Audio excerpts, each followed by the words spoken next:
Hey everyone, Danielle from paintedpage.com, and I am going to show you just a few pages I created just using one stamp. First, I'll show you the pages that I made, and then we'll go into 3 tutorials. So let's go ahead and get started. Okay, so this is the first page. I just wanted to show you where I started, and I kind of wanted some in the background, some coming to the foreground, and then just a lot of freedom and a lot of drips. And so that's what I did with this first page. It's kind of chaotic. And then for the next page, I figured that I would just make them into actual flowers and then add my own journaling at the bottom. These flowers came together really quick, so just a messy background. You can keep going with this. You could add more texture, more stenciling in the background, but I really liked the way that this page came out. And then this last page came about because I wanted to do some embossing, and I like the way that the flowers are kind of coming down, and then I did some journaling over here. Okay, so one thing I want to tell you about when you do embossing is that on the other side I had it gessoed, and so once you start putting heat on this from this side, it will start to bubble what's on the back side. So just be aware of that. So after that page, I felt like I wanted to try something that was a bit more quiet. So I came up with this page, and I really like the way it came out. It's just a really simple, I went with one flower, some journaling, the background exactly the same as this page right here. I just simplified everything. So I love this blue color so much that I carried it into another one of my journals, and this one right here is the next page I came up with. I'm working in the Dina Wakely Mixed Media Art Journal. I don't have tutorials for these last few pages, but you can kind of see what I did. And what I wanted to do was kind of change up the flower itself. And so I cut them in half after I stamped them on tissue paper. And you can see that it kind of just changes the image altogether. And then after that, I started layering washi tape and cutouts, and I used that same blue color that I used in the previous page just to pull this page together.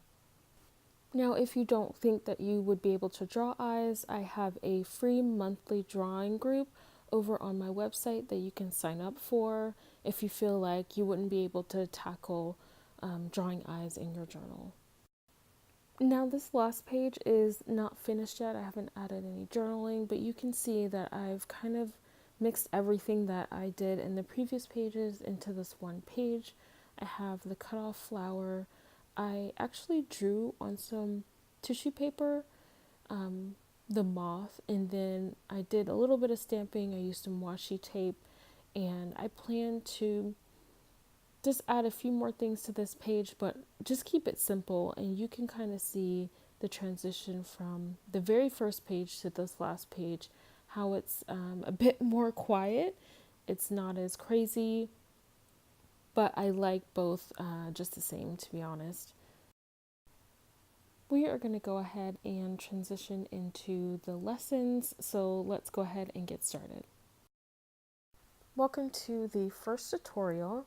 We are going to go ahead and get started with this page and kind of get warmed up. I'm going to grab some StazOn ink and some tissue paper. I've got my stamp, and we are just going to start stamping on this tissue paper. I have something in the background because I know that the ink is going to bleed through this tissue paper.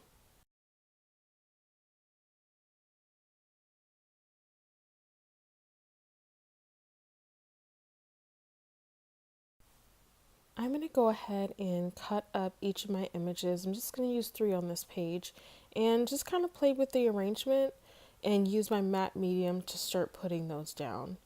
As I put each one down, I'm adding just a little bit of white paint to push it to the background. And this just makes it look like my flowers are part of the background. And while those are drying, I can start to add other elements like my tissue paper that has some pattern on it. And then I can start adding some color in as well. If you were over on my blog, you can see the color palette that I used for this page. It just prevents me from grabbing every single color that I have in the drawer, and it just makes it so streamlined when I'm trying to figure out what colors to use. As I'm painting, I'm not covering up my flowers completely. I'm kind of moving my paint around that. I like how the blues and purples are working together. I'm also putting in some white to calm down a little bit of the texture. I'm going to add some journaling in the middle later, and so I want kind of an area to do that. I am using gouache for the blues and purples, and then for white I'm using acrylic paint. The reason why I like the gouache so much is because it runs very easy and it kind of has this watercolor feel.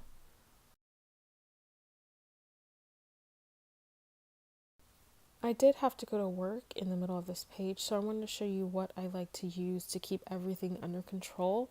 And this is a little clear box from the dollar store, and I have 3 right now. They're kind of scattered all around my studio so that I can put stuff away as I go.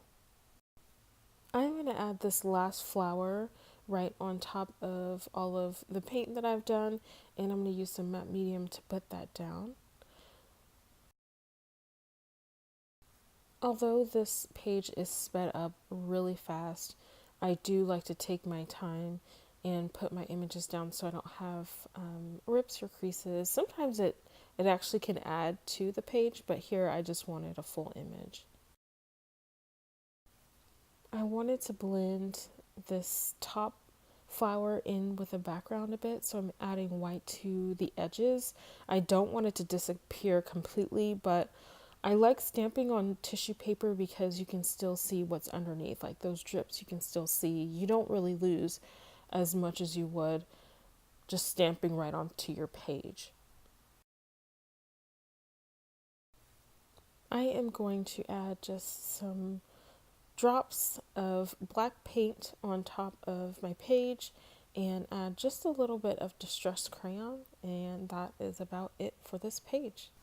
I did go back and add some color pencil. You can see that bright pink color down at the bottom, so I did add some more scribbling to the page, but I hope that this kind of gives you an idea of how you can warm up into your art journaling process using just one stamp.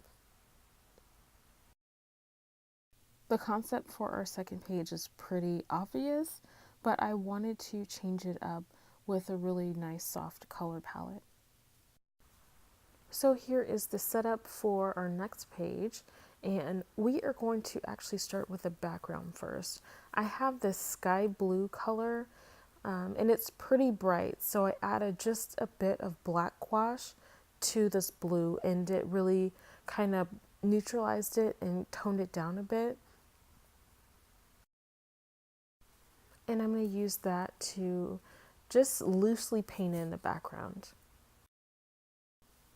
You can see that the color palette for this page has some really soft blues and pinks, and it's even got some gray in it. And here I'm trying to do some drips, and they're not very vibrant. I mean, they don't stand out that much, but you can still get a nice texture from just subtle details. I will be sure to list all of the colors that I use and the brands that I like to use for each of the pages over on the blog post. Over there, you'll also be able to download the art journaling guide so you can see kind of more insight into what I was thinking when I created each page. I'm going to go ahead and add just a few blue splatters and then start in with each of my images, and I'm just spreading down some matte medium and kind of placing down each one.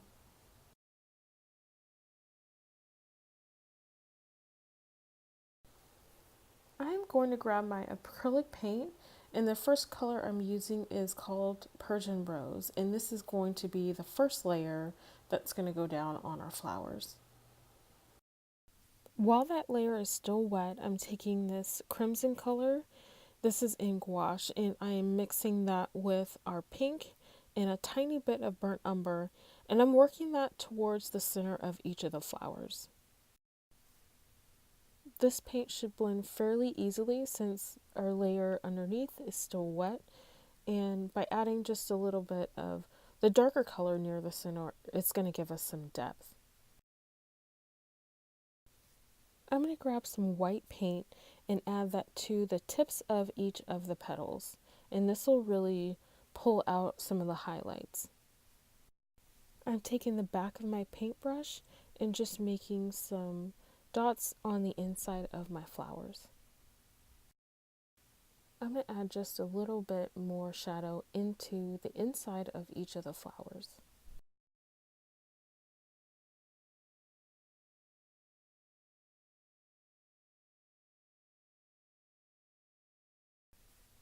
For the stems, I'm using a drawing pencil in extra black, and I am just going to draw the leaves and stems. I have a little brush with a tiny bit of gouache on it, and I'm just filling in some more of those leaves and stems. After adding a few black spots to my page, I felt like the stems were too heavy, like the black was too dark, and so I just added like thin layers of white paint on certain areas just to push them to the background a bit. The white paint really blurred out a lot of that dark color in the stems, and that's what I was trying to do, just give more attention to the flowers themselves. So this page is pretty much done. I am just fussing with the background just a little bit, but if you wanted to add some pattern paper to the background, you can add so many things to this page and kind of make it your own. I did add a little bit of journaling to the to the bottom of the page, but the sky's the limit for this page because it's so simple. I really hope this gives you some inspiration for just a simple page. So this is my last and final lesson. Go ahead and grab some embossing powder and let's get started. I'm using ultramarine in gouache and just a little bit of black acrylic paint. I'm going to mix those together for the background.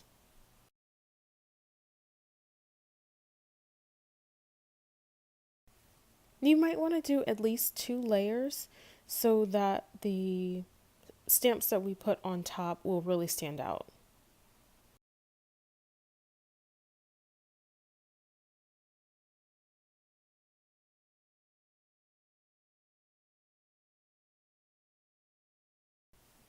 Before that paint dries, I'm just going to sprinkle down some clean water onto my page, and as I use a paper towel to lift that up, you can see these white spots appear in the background.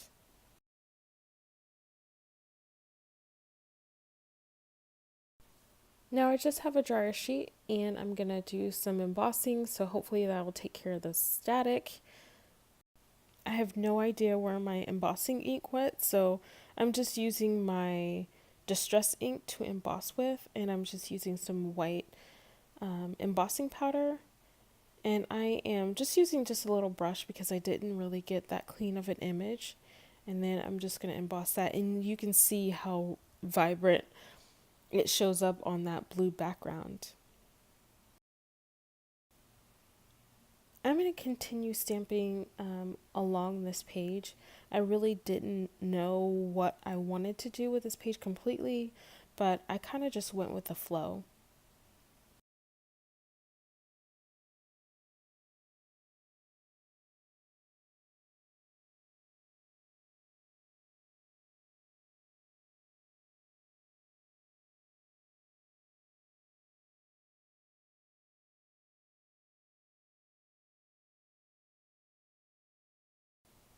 I like to skip around my art journal so there is nothing on the other side of this page, and just be aware that if you're embossing in your art journal and you have something on the other page, make sure that it's not going to get damaged by heat, because I did have bubbling on the other side because I had pre-gessoed it. So just keep that in mind and be careful as to what page you choose to emboss. I wanted the background to have some more splatters, so I'm just adding a bit more white paint to the background.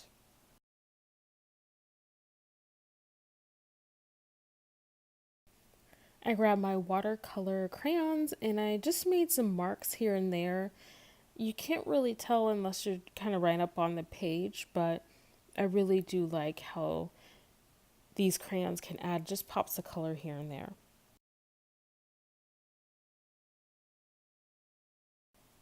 I'm using a Posca paint pen, and this is in white, and I'm just adding in some leaves, and I'll also do my journaling with this pen as well. It's pretty early in the morning and I am still in my robe, or what I like to call house coat, while I'm painting, because sometimes I just get up and I just want to make stuff, so that's what I like to do. So here's some close-up shots, and you can really see the watercolor crayon and the background as well in these photos. I want to thank you for watching this video. I hope this inspires you to stretch your supplies, so you don't feel like you always have to go shopping, even though that's what I love to do. Don't forget to head over to the blog if you are on YouTube or Facebook and download your art journaling guide. Thanks so much for watching.